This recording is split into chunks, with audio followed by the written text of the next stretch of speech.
Ridwan Hamidi. Tadinya sih nggak kenal, pernah bertemu sekali atau dua kali ya di daurah seperti itu, tapi nggak ada hubungan apapun. Atau dengan yayasan yang berhubungan dengan gerak dakwahnya, nggak pernah sama sekali. Saya pernah hadir di daurah mereka di Lembang, cuma bukan hadir ikutan dari awal sampai akhir, enggak. Saya mendengar ada seorang syekhnya yang bagus, saya datang ngobrol dengan syekhnya, saya diberi diktat, bisa diperkenalkan oleh Ridwan itu kepada syekhnya begitu-begitu, ngobrol-ngobrol, diberi diktat tentang materi dia, saya tanya beberapa masalah, sudah pulang, hanya sekali, atau mungkin dua kali lah dalam selama daurah itu, sudah. Setelah itu nggak pernah lagi ketemu, nggak pernah ngobrol sama yang namanya Ridwan Hamidi, dan nggak pernah ada hubungan apapun dengan yayasan mereka, dengan dakwah mereka. Karena menurut Ustaz X tadi pada suatu daurah kitab di STKF, Ustaz punya hubungan dengannya. Aduh, nggak benar ini ya. Ini kita bisa melihat orang X tadi itu bicara tanpa ilmu, tanpa tahu. Wah? Kalau boleh, ketika ada akhwat atau seseorang yang telepon ke saya, si Ustaz Anu bilang gini. Saya bilang itu bukan, anti nggak boleh belajar atau berhubungan sama dia. Itu orang itu seperti tidak paham kalam. Siapa sih Ustaz tersebut? Enggak diberitahukan. Akhirnya diberitahukan juga Ustaz Ridwan Hamidi. Ada beberapa mulahadhat saya terhadap dia.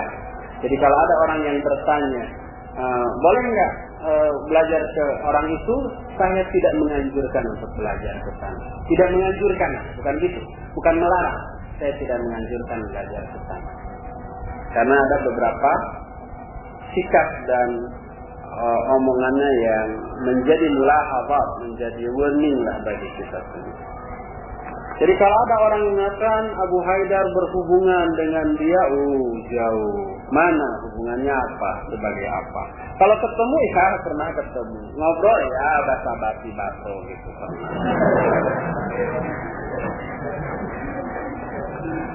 Bolehkah belajar ilmu-ilmu dunia di dalam masjid? Sedang diharamkannya jual beli di masjid adalah karena masjid diciptakan bukan untuk urusan dunia. Boleh belajar matematik, ya, bimbel di dalam masjid, karena itu ibadah, tidak maksiat. Masjid bukan diciptakan untuk urusan dunia. Iya, fungsi inti untuk sholat, tapi tidak berarti terlarang untuk yang lainnya, untuk rapat, ya, untuk belajar yang lainnya. Itu boleh. Nabi Shallallahu Alaihi Wasallam latihan perang di masjid. Beliau juga mengikat tawanan di dalam masjid juga. Dan seterusnya. Orang Nasrani termasuk musyrik atau kafir? Dua-duanya.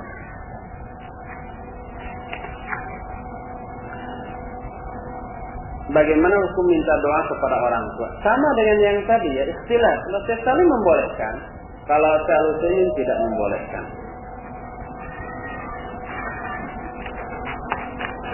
Ahwat, lagi ngobrol apa sih? Anteng banget. Bagaimana sikap kita ketika azan dan iqamat?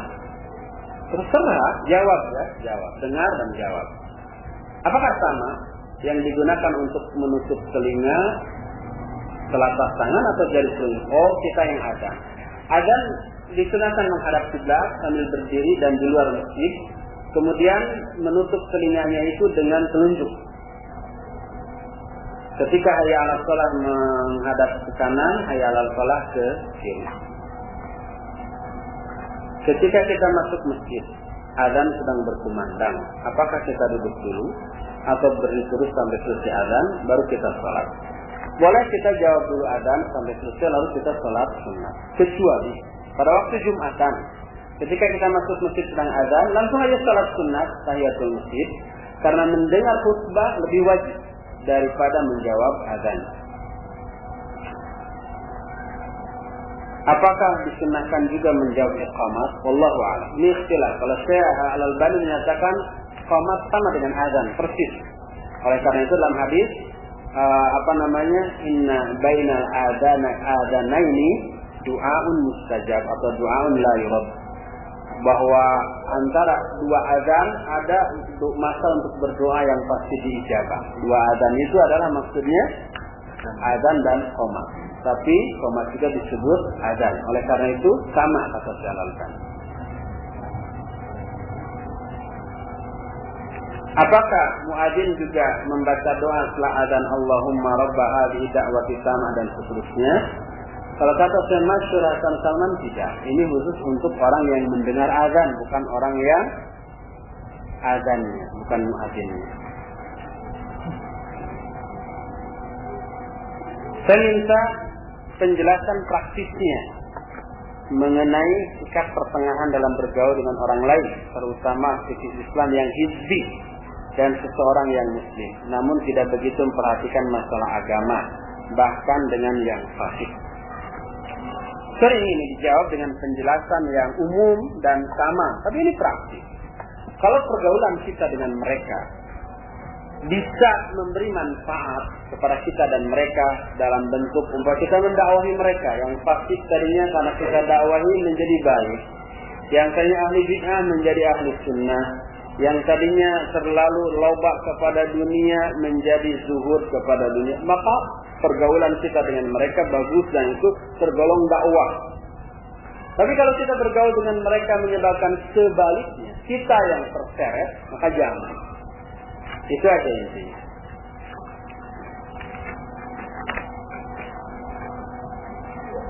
Adakah dalil mendoakan Nabi selain Muhammad SAW dengan alaihissalam dan sahabat dengan radhiyallahu anhu? Ini Al-Quran tidak hanya sahabat, tapi juga para ulama seperti Imam Malik oleh Imam Al-Barbahari dalam Syarh Sunnah disebut radhiyallahu anhu. Karena mendoakan keridhaan agar Allah menurunkan keridhaan itu hak semua mukmin. Sebagaimana dalam surah umpamanya Al-Baqarah atau ayat 100 yang menyatakan wasabiquna al-awwaluna minal muhajirin wal ansar wal ladzina tabauhum bi ihsan radhiyallahu anhum wa radu an. Itu hak semua orang mukmin, tidak hanya sahabat, tapi juga orang-orang yang mengikuti sahabat. Allah meridai mereka dan mereka juga meridai Allah. Bolehkah menisbatkan Salafi kepada Wahabi sehubungan dengan hadis larangan penisbatan kelompok dengan fulan? Ya, itu lebih banyak mudarat daripada manfaat. Ya, walaupun ajarannya sama, tetapi kalau disebarkan bisa menimbulkan sikap antipati orang kepada dakwah ini, maka kita eliminir, kita jangan sebut-sebut. Siapa pendahulu Syekh Albani tentang duduk tasyahud untuk sholat 2 rakaat dengan duduk istirahat? Apakah ulama salafi lainnya yang berpendapat harus tawaruk? Mana yang lebih kuat? Selain Imam Syafi'i, itu duduknya istirahat. Imam Ahmad bin Hanbal itu istirahat, Imam Malik itu istirahat. Kalau Imam Syafi'i itu tawaruk.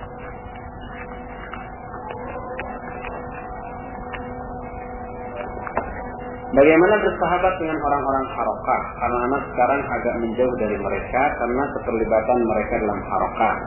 Sehingga dulunya akrab tapi sekarang agak berkurang. Apakah itu hal yang wajar? Wajar, memang mesti begitu. Kecuali kalau kita bersahabat itu bisa menarik mereka keluar dari harokahnya, itu bagus. Apakah sesuatu yang gaib hanya Allah yang tahu? Iya, tapi kadang Allah memberitahukan kepada orang-orang tertentu yang dia ridhoi dari kalangan Rasul. Sama rendah hati dengan tawadu? Iya, rendah hati itu tawadu. Tawadu itu rendah hati. Apa hukumnya rihlah bersama untuk menjalin ukhuwah? Kalau itu termasuk di antara min khasa'isihim, salah satu ciri khas orang-orang haroki, maka jangan. Bagaimana menanggapi orang yang sering demo dengan berdalil bahwa jika ada kemungkaran rubahlah dengan tanganmu dan seterusnya? Coba kemungkaran yang di demo itu berubah enggak? Enggak, tetap aja demo-demo mungkar-mungkar. Ya, itu pertama. Kedua,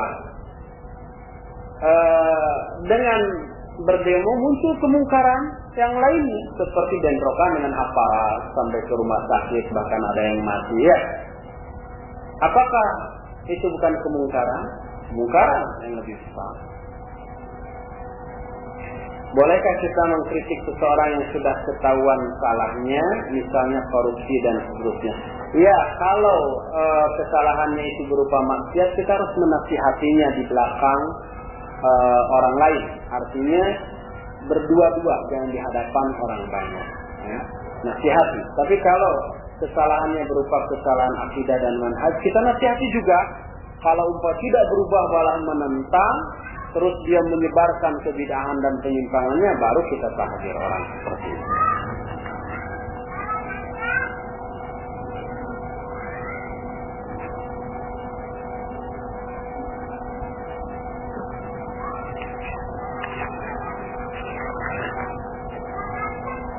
Apakah kita harus menyebutkan nama dari orang yang ingin kita doakan ketika kita ingin mendoakan orang itu karena telah berbuat baik dan menjadi jalan kebaikan bagi kita? Khususnya ketika selesai salat fardu. Boleh kita sebut namanya. Ya Allah, berilah rezeki kepada si Fulan bin Fulan. Namanya kita sebut. Apakah anak berdosa kepada ibu jika ibu anak sering merasa kesal kepada anak karena jarang membantu ibu di rumah? Nah, jujur juga nih. Ini tulisan akhlak kan. Itu terjadi karena anak waktunya habis oleh kuliah dan ngerjain tugas. Juga waktunya dipakai untuk pergi ta'lim. Berdosakah anak? Ya, saya yakin bisa diatur dari segi waktu ya. Waktunya gimana? Kalau umpamanya kuliah jam sekian, umpamanya jam 8 pergi jam 7, nggak ada sempat, bangunnya dong. Jam 3, kemudian sebelum pergi, sebelum mandi, sebelum sarapan, bantu-bantu ibu dulu, gitu ya. Itu hanya teknis saja. Ibu anak masih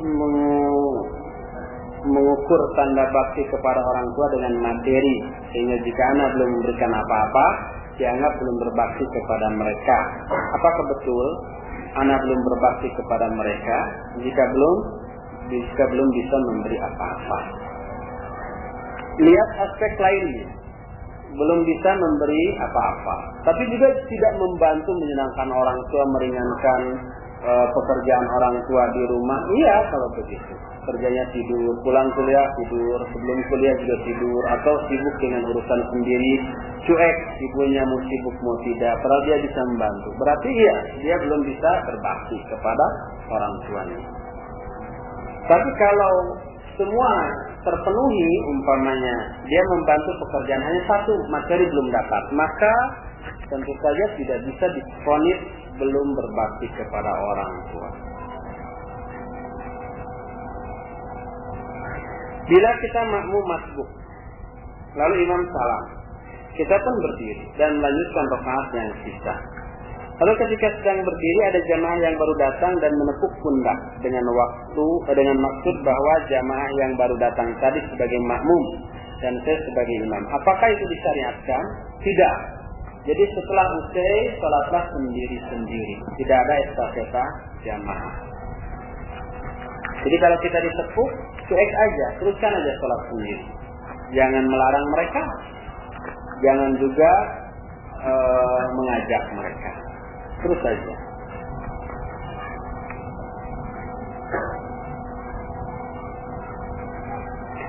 Jumhur ulama berpendapat mendengar azan adalah sunnah muakkad dan Abu Hanifah mengatakan wajib.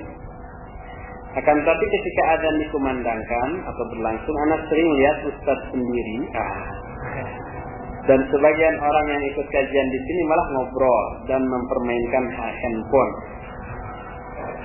Apakah sikap itu tidak termasuk menyepelekan sunnah? Sedangkan yang anak tahu bahwa orang yang bermanhaj salafi itu selalu menghidupkan sunnah, dan anak sarankan ustaz memberi contoh yang terbaik. Jazakallah khair. Saya akan perhatikan selanjutnya ya. Dan saya tidak akan membantah. Saya salah dalam hal itu. Tegur terus seperti ini, saya akan berubah. Dan usahakan nanti kalau azan jangan ada yang ngajak ngobrol saya ya. Jadi kadang-kadang setelah taklim ini ada yang ngajak ngobrol dan bertanya, isi obrolannya bagus, bertanya tentang ini. Ketika menjawab azan, saya melanjutkan. Tapi di sela-sela obrolan saya ketika azan selesai, saya jawab, umpah asyhadu alla ilaha illallah, saya jawab asyhadu alla ilaha illallah, terus saya ngomong lagi. Asyhadu anna Muhammadar Rasulullah, saya jawab asyhadu anna Muhammadar Rasulullah, saya ngomong lagi. Kemudian ya salat, saya jawab la haula wala quwwata illa billah, saya ngomong lagi. Begitu yang saya lakukan. Kalau itu dianggap contoh yang tidak baik, tolong bantu saya, jangan ajak ngobrol saya, jangan tanya saya ketika azan ya. Gitu. Kalau saya tidak menjawab, salah juga. Nanti umpamanya saya tidak menjawab karena azan. Nanti ada yang bertanya, kenapa Ustaz tidak menjawab pertanyaan ana? Bukankah yang bertanya itu wajib dijawab? Saya akan jawab karena saya ingin menjawab azan gitu. Nanti ada pertanyaan, mana yang lebih utama? Menjawab pertanyaan atau menjawab azan? Kemudian mungkin saya pernah ketika azan membuka handphone karena ada SMS yang masuk, tapi azannya tetap terdengar dan saya jawab. Saya khawatir ada hal yang sifatnya darurat. Kalau setelah tidak ada ya sudah, saya nggak menjawab lagi SMS itu, nanti aja, atau melihat ada miss call yang masuk umpamanya. Tapi jazakallah kepada yang menegur saya dan juga ikhwan yang lainnya. Si Anas yang hamil dan kini sudah memasuki 4 bulan. Orang tua Anas belum mengharuskan atau memaksa untuk mengadakan syukuran 4 bulanan. Apa yang seharusnya Anak lakukan dan bagaimana kalau orang tua sampai marah dikarenakan Anak tidak menurutinya? Padahal sudah Anak jelaskan bahwa itu perkara bid'ah. Bagaimana solusinya? Kita tetap memberikan penjelasan sebaik-baiknya dan tetap sudah melaksanakannya. Tunjukkan bahwa kita ini orang yang multazim, komitmen, konsekuen dengan sunnah, dengan ajaran Islam. Sehingga orang tua kita melihat bahwa kita nggak mungkin dipaksa dalam urusan itu. Sehingga mereka nggak akan memaksa lagi. Dan kita tidak berdosa kalau tidak menuruti orang tua dalam hal ini. Sebab bahkan kita berdosa kalau menurut. La ta'ata li makhluqin fi ma'siyatil khaliq. Tidak ada ketaatan kepada makhluk dalam bermaksiat kepada Khaliq. Anda melihat sebagian ikhwan ketika sholat meletakkan tasnya tepat di depan mereka. Apakah itu boleh? Nanti kalau ikhwan itu meletakkan di belakangnya. Ada pertanyaan. Anda melihat sebagian ikhwan meletakkan tasnya di belakangnya. Apakah itu boleh? Lalu ikhwan simpan di pinggir. Ada pertanyaan. Sebagian ikhwan meletakkan tasnya di pinggir. Apa itu boleh? Akhirnya kita tumpuk semua di depan. Ada pertanyaan. Bolehkah menumpuk tas di depan? Bagaimana halnya dengan kacamata? Apakah sebaiknya ditaruh depan kita atau disimpan dalam kantong? Yang kira-kira bisa tidak mengganggu sholat kita, ya, dan konsentrasi kita. Terus di depan, disimpan di depan, khawatir ada anak-anak lari. Kemudian keinjakan ini pernah terjadi di Panorama dulu, ya, keinjak lagi sholat, ada anak-anak lari, dia nggak khusyuk, dan keinjak, wah, langsung. Tadinya disimpan juga di kantong, pas sujud jatuh. Atau selain kacamata, ada HP, ada bolpen, ada anak-anak diambil. Wah, dia selama sholat ya khusyuk tuh, khawatir anaknya pulang, khawatir kemana gitu. Seperti itu. Jadi itu masalah teknis, bukan masalah syariat. Coba diantisipasi cara menyimpannya dengan cara yang tidak mengganggu kekhusyuan sholatnya. Bagaimana caranya itu bukan urusan anak itu. Apakah golongan hizbiyah seperti IM dan HT termasuk 72 golongan yang masuk neraka? Bukan itu yang dimaksud. Bukan kelompok itu, tetapi yang bisa diidentifikasi karena ciri khas akidahnya, seperti Mu'tazilah, Syiah, Khawarij. Dalam satu harokat seperti Ikhwan Muslimin, di dalamnya campur aduk. Syiahnya ada, Khawarijnya ada, bahkan yang akidahnya salah pun ada, dan seterusnya. Oleh karena itu mereka tidak diklasifikasi berdasarkan anggota harokahnya, tapi berdasarkan akidahnya. Bahan masakan yang dibuat dari bahan-bahan pembuat khamr apakah haram? Contohnya sake untuk masakan, sekalipun dibuat bukan untuk mabuk.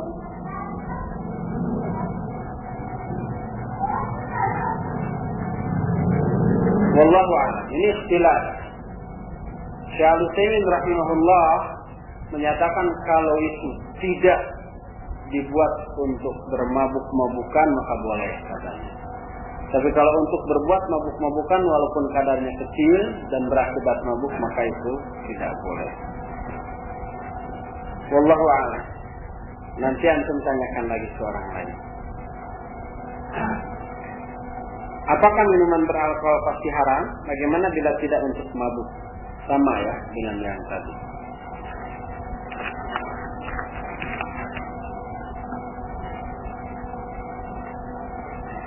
Ana menanya, alhamdulillah Allah memberi hidayah pada ana untuk memakai niqab.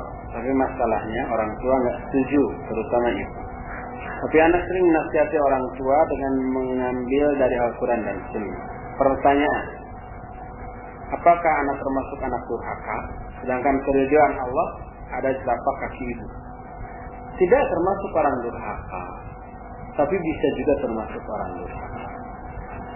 Tergantung pada cara ketika menjelaskan atau menasihati itu. Kalau caranya salah, ibu nggak pernah ngaji, jadi gitu pasti terus jadinya.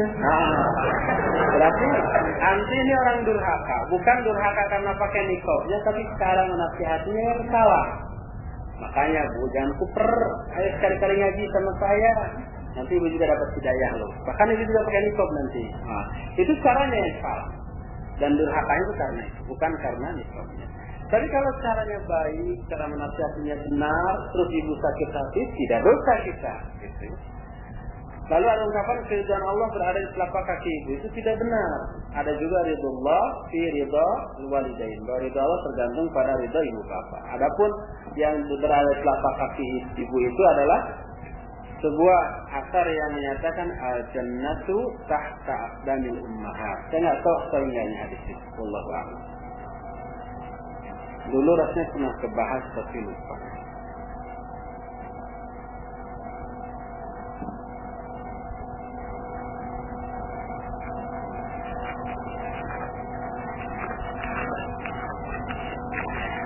Sudah ya?